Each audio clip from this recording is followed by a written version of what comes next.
But I want to get into the one of your greatest accomplishments that I don't see you talk about enough, which was your show. Now, correct me if I'm wrong, but you guys, I know it was you and Stu, right? Charles Stewart Jr. Yeah, who is he's been my friend since I'm 16 years old. We met in high school. Yeah. And we were roommates, and he was working at the news station as a cameraman, and, you know, again, trying to get into the film industry and all this other kind of stuff. And this was back around 2005. YouTube didn't exist. Right. And iTunes had just come online. And there were a lot of things happening with the iPod. So you had the small iPods that would have music and stuff. And then they had this iPod that had a 2-inch by 2-inch screen. I remember when that came out. Right. And so my buddy Stu, Charles Stewart Jr., he said to me, we were roommates at the time, and he said, hey, why don't we make something for this? And I was like, video? I was like, yeah. He's like, well, why don't we come up with an idea that we can do this and put it on iTunes? Nobody on the planet was doing this. Right. Nobody. Right. Well, before you go deep into that, yeah.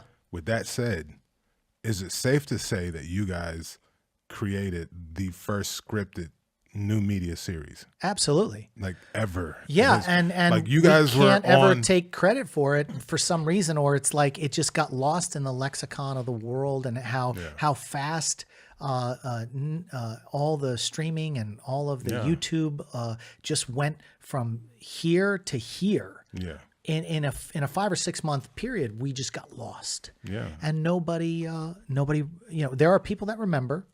I actually got, because I have my own YouTube channel, I had somebody message me from Saudi Arabia and said, you know, I've been subscribed to your YouTube channel for a long time, but I didn't know where I knew you from. And then I remembered you were on that cop show. You were that actor on that cop show. And I was like, where are you from? He said, Saudi Arabia. And I was like, oh my God. We came up with an idea. We said, look, let's shoot. Originally, at that time, Star Wars fan films were huge. Everyone was doing Star Wars fan films. That's when they first broke out, because it was easier to rotoscope lightsabers and things like that. The technology was really coming online for the consumer. Yeah. And so I was like, no, we don't want to do that. And then Stu said, well, you know, I suggested, I said, why don't we do a Blade Runner thing? Where we could do Blade Runner, you know? And he was like, no, he's like, why don't we do a cop show? And I was like, why? And he said, because it's alleyways, it's car chases, it's walk and talks and offices. It's very simple. And we can shoot it for a 2-inch by 2-inch screen and not have to do master wide shots. We could do a lot of talking head stuff. And so he really came up with this idea, and then we cultivated and we wrote a pilot together. And then we shot the pilot, and it turned out really well. And then we hired more writers. We had writers come on board and help us with the rest. We ended up doing 9 episodes of this show called Port City PD. It was the first ever scripted, you know, I guess you could say streaming show on the planet. Yeah. Well, that's why I really wanted to drive that point home. Yeah. Because that was the other thing that I wanted you guys to know, that outside of how he's special to me personally, in the entertainment business, because I've encouraged you guys I was like, you guys need to shoot a documentary or something. Yeah, because the world needs to know. Yeah. Because it's like, you know, I do this on purpose. I ask people, because I have conversations about you and Stu, and because to me, you know, I'm a film geek, so that boggles my mind looking at where things are today. Yeah. That is huge to me, and it blows my mind how many people don't know this. But it's almost like the guy who invented the internet. No one knows who he is. No one knows who he is. And he's alive and well, watching his creation, you know, go out there and do all the things that the internet has become. And he's only early 60s? Yeah. He's not even super old, and he's still walking around, and people are walking by the guy who invented the internet. Yeah. And so with you guys, I think it's on that level. And for those of you at home that don't know this, when you hear us refer to new media, so that you understand the depth of how amazing this is. New media is what they've labeled all the entertainment coming through, streaming through internet. So if you're watching it through internet, Netflix, Hulu, Amazon Prime, Disney Plus, Warner, all of that stuff is called new media. And that's what 70% I think now of content is consumed via the internet, through streaming service stuff. These guys were doing it when there was it wasn't even called new media yet. It didn't even have a title. No, it didn't. They were still, it was podcasts. Podcasts were in its infancy. Mm-hmm. So there were people doing radio podcasts, audio podcasts. Nobody was doing fully produced television as a podcast for a 2-inch by 2-inch screen. Yeah. We were the only ones. And I'm not going to lie to you, forgive me, but I wasn't the only one. Those of you watching know who you are. But I remember hearing about you guys doing it, and I was like, and other people too was like, this is the craziest shit I've ever heard.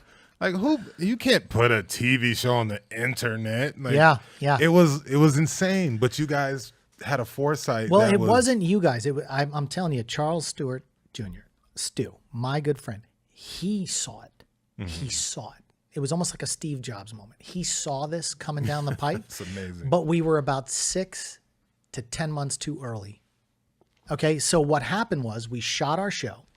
We put it on iTunes. We had all these podcasting sites and even like server sites that wanted to host it. And we had 4 million downloads spread over 80 countries. Wow. Now, that doesn't sound like a lot when one 2-minute Mr. Beast video gets 9 million views, but back then YouTube didn't exist. None of it existed. Yeah. So after we released the first couple of episodes, a former MTV VJ, Adam Curry, who used to do Headbangers Ball, great guy. He kind of got wind. We were in Movie Maker magazine. Mm-hmm. They did an article on us in Movie Maker magazine, and they were like, "Dude, these guys are doing something different." And at that time, Adam Curry had a it was called Podshow. It was his website where he hosted and had people creating audio podcasts. Mm-hmm. And he's like, "I want your show." So we were like, "Okay, well, we've got to finish the season." Mm-hmm. And so he said, well, all right, well, we'll do contracts and we'll do all this kind of stuff. Was that how you guys did the deal? Because I remember you had got some deal and you were like, yeah, we got a little backing now. Well, we did. Like when we did the first couple of episodes, we did it with no money. It was calling in all the favors we knew in the film industry. We shot on film, tape, mini DV because none of the technology existed yet. Like nothing. You couldn't. HVX wasn't out. None of these. Shout out to HVX. No, we shot this on our phones do what they did now. Yeah, exactly. We shot on a GL2 and an XL1 with fixed lenses, But again, we were like, we're only shooting for a 2-inch by 2-inch screen. We don't have to do this crazy production value to sell it. But wait. So that means you guys also have the first scripted television series on a handheld device. Absolutely. Jesus Absolutely. Christ. So, but here's where it got like, great. I feel like all the streaming services owe you guys some royalties. Yeah. No, well, we always look back and we go, man, we had 4 million and we gave the show away for free because we didn't know if it was going to work on iTunes. Yeah. So you get 4 million downloads, but we didn't charge anything for them. So imagine if we charge a penny or 2 cents or $1. We would have, anyway, long story short. There was no blueprint for that. There was nothing. We just were like, we're going to put it out there into this internet or interweb, whatever you want. We're going to put it out there and we're going to see what happens. And so, we were getting press, Movie Maker magazine, all this kind of stuff they were all over this thing. And I got to hand it to Sheila Brothers, who was like a marketing genius who helped write the later episodes and stuff. She was an actress on the show too, and a stunt woman. So it was really nice to have her involved. And so what happened was Adam Curry comes in. He says, look, we'll give you $35,000 to finish your season. Can you do it for $35,000?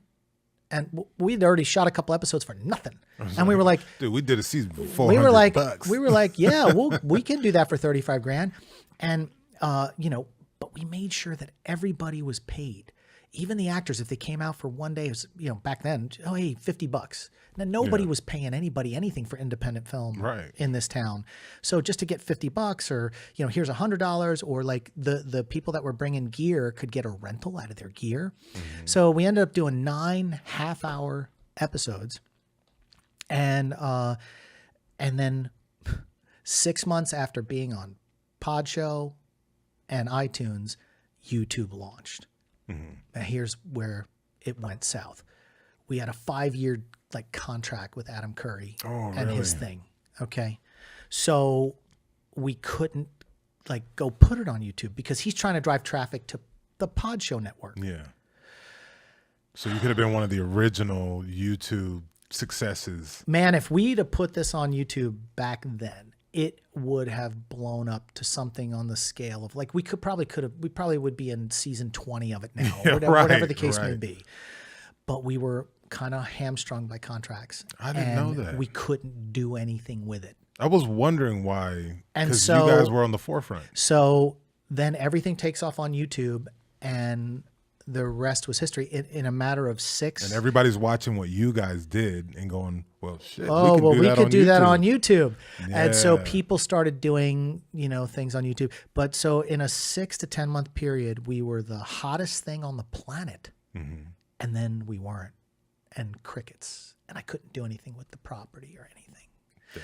And so that's history. And I would love to, dive deep into, a documentary about that someday if somebody ever hears it. But, to me, it's a chapter of my life. And again, it's one of those things where I realized we can produce things on lower budgets. And then, so then you go from there and you move your way up and you produce things and you guys worked really hard. And the thing about it too was, especially being newer producers and going into uncharted territory, you guys continued to scale it.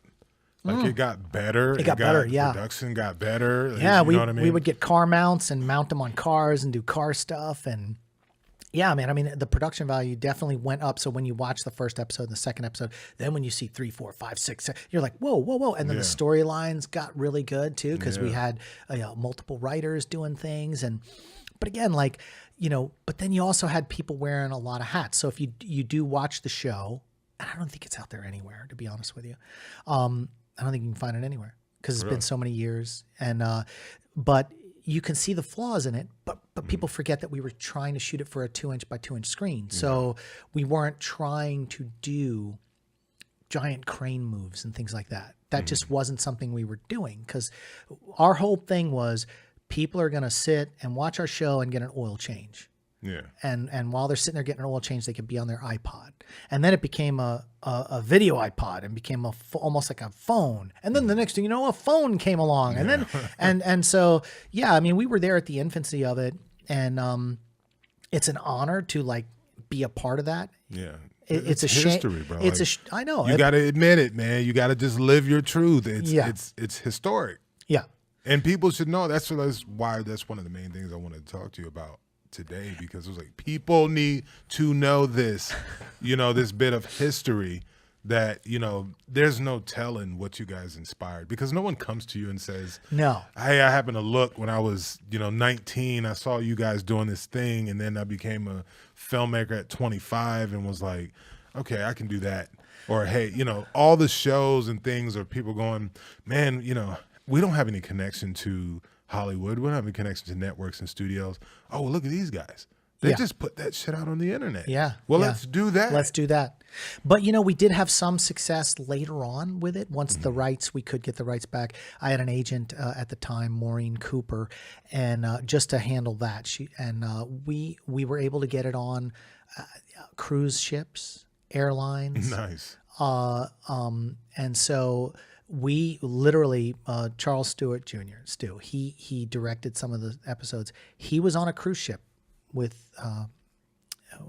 his wife at the time, and somebody recognized his wife because she was an actress on the show. Oh, wow. And said, "You're on that cop show." And he's sitting there. Now, of course, they don't know who he is because he's just the director. No one's, But he got called out on a cruise ship because a lot of the people on cruise ships are from all different countries that work the cruise ships.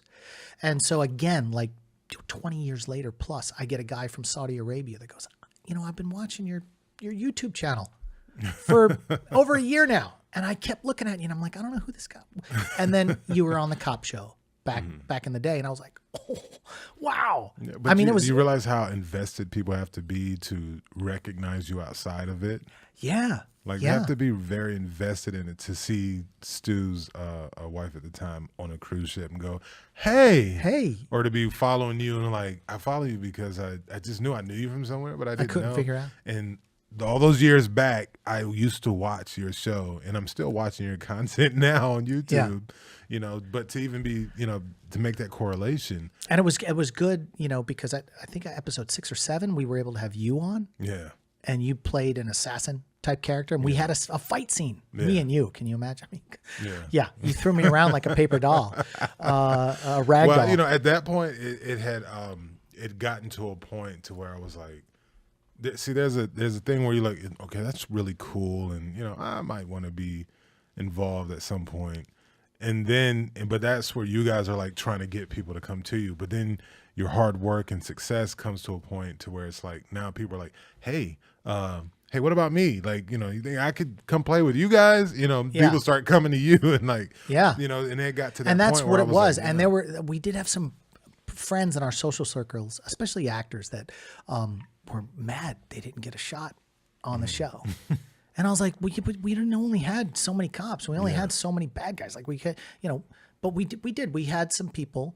You know, I know I had one friend of mine who had a part in the pilot episode, and he I think he thought he was going to be throughout, but it was never written that way. It was just he was in the pilot, and then we moved on, and I think he was always like, "Urgh." So, but that's a good sign when people get mad. You're like, but I you know, they feel like they missed out on something big. At the same time, I just found that out 20 years later that he was mad. Like, this is why you stopped talking to me all those years ago? I was like, what? He was like, yeah, and I was like, no, are you really? And but you know, you don't know because again, you're wearing multiple hats, and that's the thing. I go back to Stu. I talk about Stu a lot because he was a shooter on the show. He edited the show. He did the sound design on the show. I would see him because we were roommates. He'd come out of his room where his computer was set up right next to his bed. And his eyes would be completely bloodshot. And he would just be like, I've been working all night on this. And that was back when things couldn't render. Or you had to capture the film from a mini DV tape. Now that took the whole time of the tape. So if you had a 40-minute tape, you had 5 or 6 for, you know, the day's shooting, all that has to just go in real time and be captured. Really? Yes. Jeez. There was no SD cards. There was none of that stuff existed. Nothing like the technology is today. And that was the thing where, like, you know, technology, I always say, well, if we'd made that show now, you know, with all the technology we have now, it would look, you know, like a multi-million-dollar show. But we did it. Yeah, you did. And like you said, it's part of history. Yeah, and more people should know about that, and they should know, and that's, you know, also why I wanted to talk about your journey and, you know, what led you to that point, and then, you know, this amazing. You've done other things, but I think what led us again, like Stu and I, as roommates and as friends from when we were 16 years old, what led us to that point was we just were watching TV and we're watching movies and we're like, yeah, man, we can do this. Like what? Like what's stopping us from doing this? And you'd get inspired by watching, you know, documentaries about other filmmakers that, you know, made it, and they were doing things like stop motion photography. You know, we did stop motion photography, and you know, when we had VHS cameras that could do one frame at a time, you know, we'd set it up, we would take models, so we were already like, you know, like flexing and chomping at the bit to do something. And so it was like, what can we do? And also, you know, you want to, as an actor, you audition 100 times a year, 200 times a year.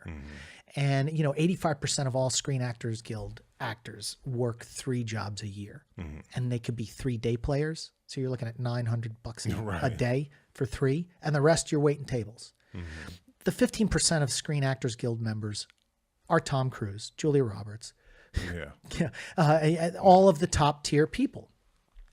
So it's like you get to a point where you get frustrated as an actor, and so the opportunity is like, hey, Shaun, not only will we make the show, but you could be the lead cop in this thing and shoot guns and drive cars and do all the cool things like we did when we watched our favorite movies like Lethal Weapon when we were kids. And yeah, you can be that guy. And you're like, well, no one else has given me that opportunity. Well, I'm going to make it myself. Yeah, you don't have to wait on Hollywood. You don't have to. You just make it yourself. And that was one of the things that was obviously a selling point to me. And at that time, 20 plus years ago, as an actor, I'm going to be the next big, you think you're going to be the next big thing. And then as time goes on, you're not really the next big thing. And so, you want to capitalize on projects that like you're completely attached to and that you're fully invested in.